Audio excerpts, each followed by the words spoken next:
Hello everyone, welcome to Small Model Car. Today we have got this 96 Honda Accord. This is from Hotwheels Premium and it's from the Hotwheels Boulevard set. Looks really good. As you can see, it costs real riders.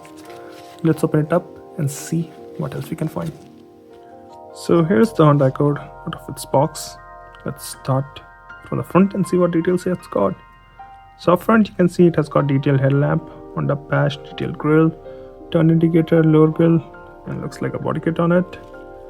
Also you can see on the hood it's got Honda Accord written and number 1.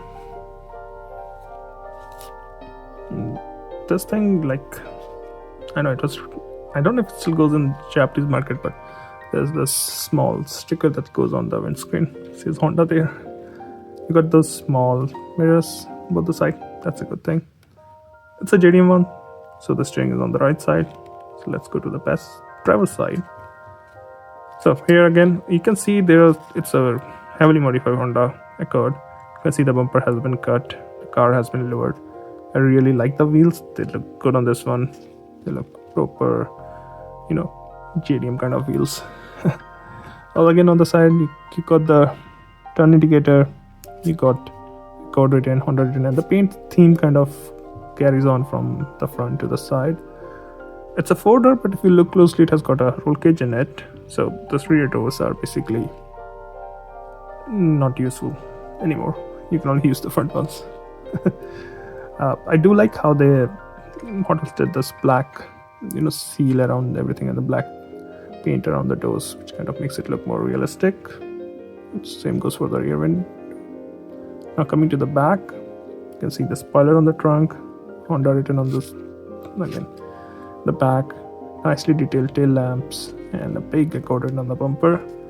This looks like a centrally mounted exhaust, if I'm not wrong. Now let's go to the passenger side or co-driver side. It looks almost identical, minus the fuel filler cap. As I said before, there is a roll cage inside, and the interior is finished in black. You can also see the roll cage from front here. This is how it looks from the top, and this is how it looks from the bottom.